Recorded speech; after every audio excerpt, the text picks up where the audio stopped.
technical pieces that are not on the human side. So it was not any human error, but just technicalities. I want to, just say hello to everyone in a language best known to them. So I've kind of gathered which, national, I may have missed out some nationality. I'm going to say, give the mic to you and say hello.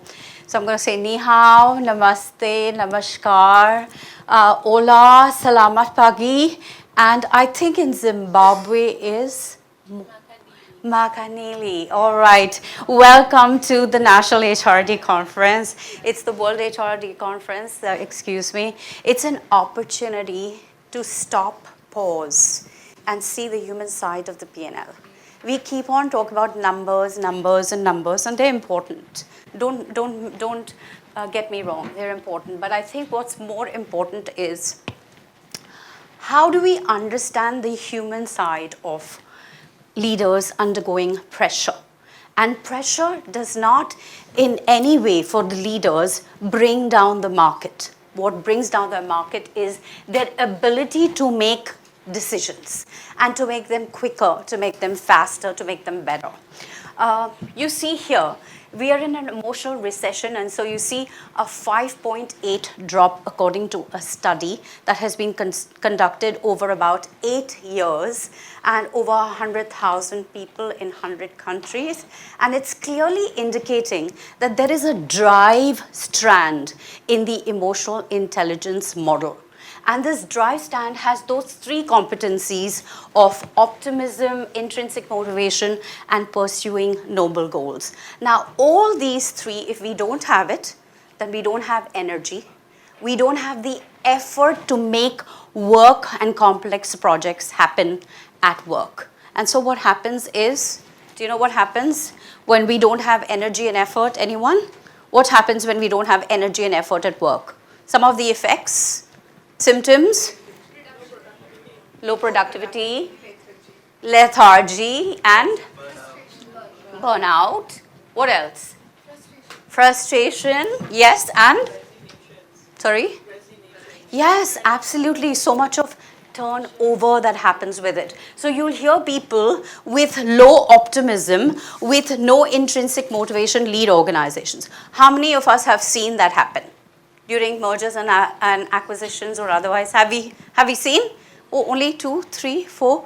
I mean, I've experienced it after working with 50 plus organizations. I have seen this happen time and time again. Let's move on to, there is a decision effectiveness gap.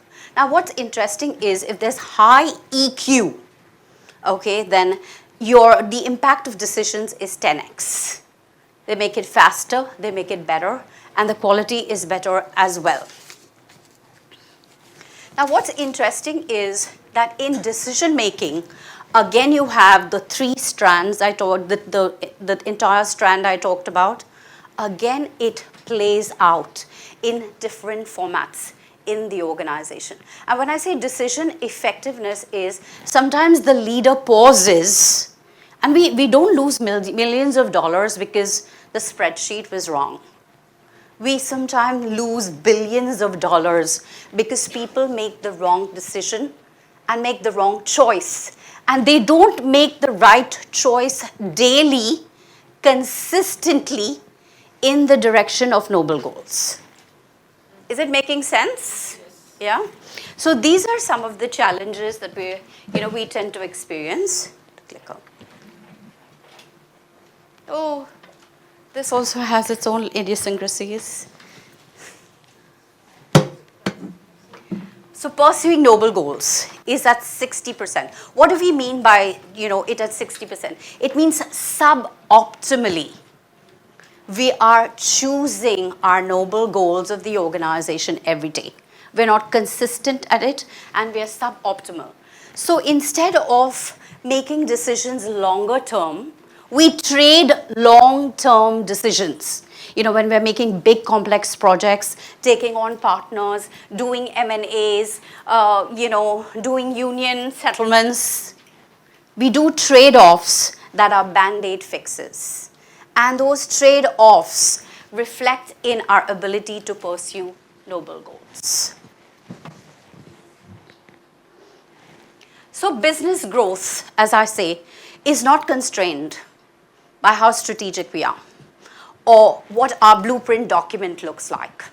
It is constrained by emotional capability of people that execute that strategy. We've seen this time and time again. We've seen it. We've done it ourselves. And now it's an opportunity to just pause. And we're going to be talking about the 6-second pause. Just pause and see how differently we can do it with the information we have today. Now we're going to the video. Okay, let him help us. In the meantime, how many of us have seen what we talked about in the last 4 slides? Adaptability, then what else? Decision making. Yeah, resilience, yes. Our ability to come up and bounce back again and again. Any others that you've noticed in your organizations, be it students, HR heads, learning and development head, business leaders, any others that you've noticed? The 3 I called out is part of what is called the state of the heart study of 6 seconds. They've been doing this for over 8 years, 30, 40 years of research in emotional intelligence. And this is what it says. Emotional intelligence is on the decline. And we're only at 5.8. Lower and lower and lower. Okay, that's the video. You'll swap. So by the time he swaps, okay, what do you see here? Don't tell me literally. What do you see here?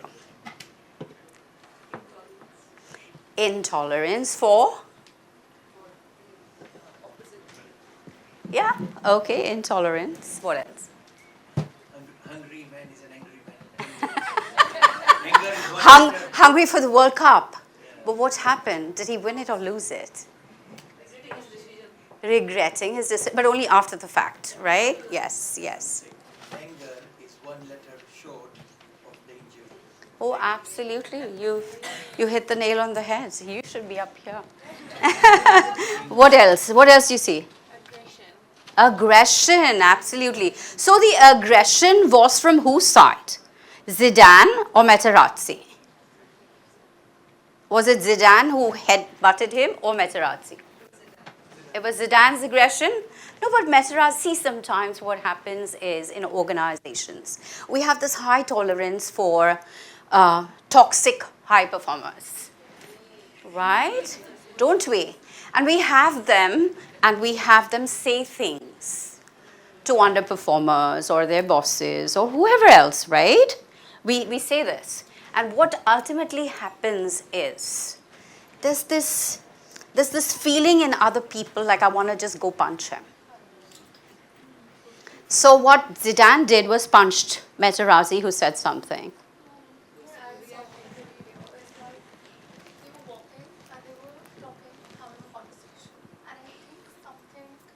Triggered.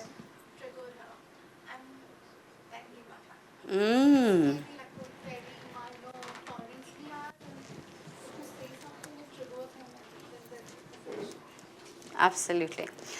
Anything else? Any others? And one thing is, he wanted to do it openly. With the 100% conviction that I'm doing absolutely right. He was very convinced. Yeah, that he needed to be head-butted. A lot of us want to do it, right? In our organizations. Can we do it openly and publicly? Right. So the thing is, the important thing is it was a $1 billion event, right? It was like the prize in France's hand. It was a legacy for Zidane. But one emotional reaction from Zidane must have been only 6 to 8 seconds. Yeah? And someone said he regretted it. Yes, he did. Yes, he did, even on an interview. He regretted it. But you see, because of that, France lost the World Cup in 2006. I mean, what was he thinking? Why couldn't he let it go? So emotions could change everything. Emotions could just change everything. It could change the world like it changed Zidane's world, right? Now, what's important is to understand emotions drive people. And people drive performance. It's understated to think otherwise. And it's very critical to help this sink into us. You know, over the 30 years that I've been doing emotional intelligence, I've just literally looked at people, okay, and I can tell they're waiting to blow up. They're waiting to blow up. But sometimes, like Zidane was a very calm, known to be a very calm football leader. Very calm football leader. He's called a matured, calm football leader. But even matured, calm leaders in our organization blow the fuse. Yes? And so, you know, it's important to state that. So what is emotional intelligence? Anyone? What's emotional intelligence? Understanding when to react. When to react, okay. What else? Any other? Don't worry, wrong. Empathy. Empathy, okay. Not controlling your emotions. Not showing. When to show. When to show. Decide when to show your emotions or not. Yeah, absolutely. Self-regulate, self-control, yes. Awareness of yourself, your emotions, and how it impacts others. Absolutely. Awareness of emotions and self. And you know, all of this put together, some of us spoke about think data, so rational data. And some of us spoke about emotional data. It's not emotions. Bring the emotional data and the rational data together. And and what you see there, and what you then see is interesting. You have emotional intelligence. But what is this 6-second pause? So the organization 6 seconds talks about the 6-second pause, because what happened with Zidane was the amygdala hijack. Now, I'm not a biology student. I'm a doctor in leadership and emotional intelligence, so I understand the brain from a different angle. But I can tell you, the amygdala, the emotions in the amygdala work really fast. So it takes, when there is a trigger, it takes the amygdala 4 to 7 seconds to react. The 6 seconds pause is your opportunity to give to the brain the opportunity to respond. So you have a trigger and a reaction, and that's what you saw with Zidane. And many times, I mean, we're human, we go through it as well. We're not making a spectacle of him. But it's just, how are you going to respond? And your response, the way you think, the way you feel, the way you do, leads to consequences. Yeah? And those are really, really big consequences, and therefore the 6-second pause makes all the difference and can change your life. Literally, I have seen leaders being coached over 6 to 8 months, leaders who've been frustrated, you know, with their situation, and because they had an insight into their own emotional intelligence and they had a coach, it changed their life. It changed the life, it changed the organization, it changed the environment and the culture in the organization. So I'm going to now focus on just 2 things. Large transformations, all of us know, 70% of them fail. They fail miserably, not because of the strategy or design. They fail because of the human element in it.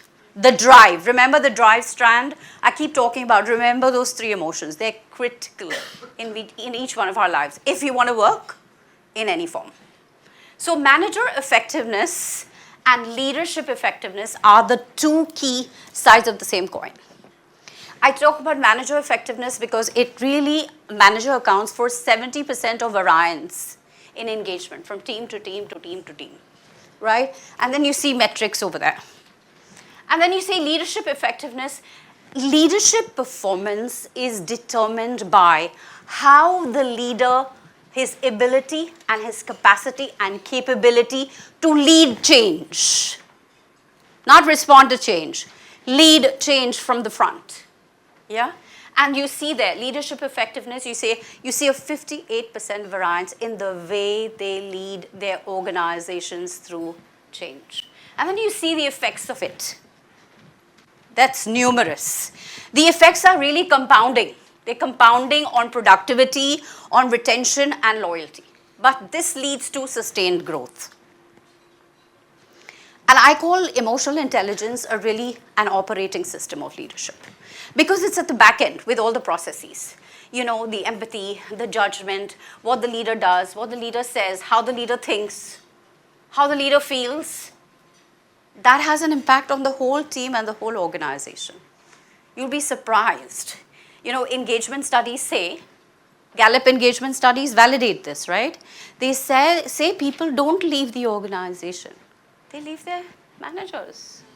So if you want to change engagement, managers is your key. They are your key. Like we did a study in a large organization where we had attrition of about 30-40%. Yeah? And we were wondering, what is it? So we did this black belt study. You know, we're very good at doing all these studies and assessments and whatever else. But what it revealed is something very simple. The age of the manager was 24 years. If we just moved the age of the manager to 27 and 28, it brought down attrition by 15%. It's as simple as that. Manager's key. And how the leader leads change is really key. So we know profit. You already have that formula.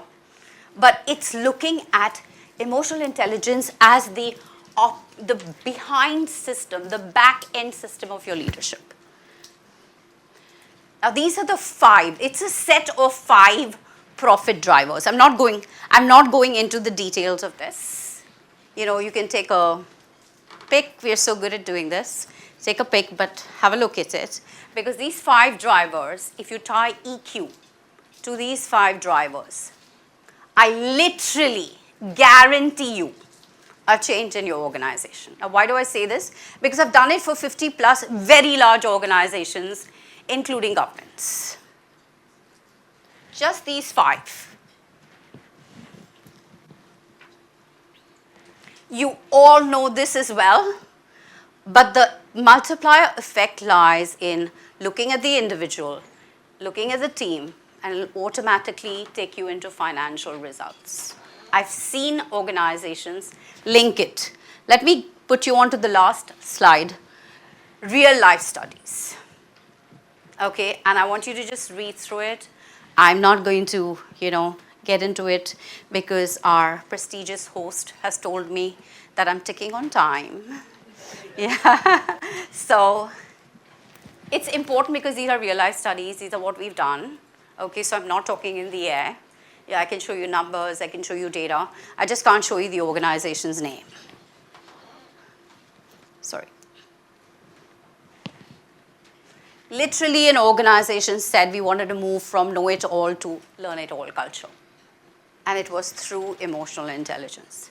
It changed the way they looked at psychological safety. Now, when I talk about psychological safety, you can just go Google, you'll know which organization. Right? So those are 5 cases we've pulled out. We have 50. Yeah. Feel free. I'm here through the day. And, I'd love to talk with you, whether you, give us business or you don't give us business. It doesn't matter. What matters is that you take back that EQ can change your life and that of your organization. And, we are not just practitioners. We have a vision to cover so many organizations through EQ. That's who we are. We're into consulting, coaching, and facilitating. Our true north is we are driven by purpose, and our purpose is to ensure that you embed EQ in your organization and into your life. We're transformation and growth experts. And I want to read this to you because it really means a lot to me. And it has a lot of emotional intelligence in it. I will go through this world but once. Therefore, any good I do, any kindness and empathy I show to another person, to another organization, I do it now. Let me not defer and neglect it, for I will never pass this way again. This date, this time will never come again.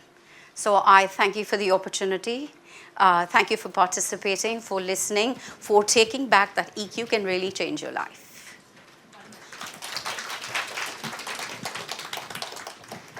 Thank you.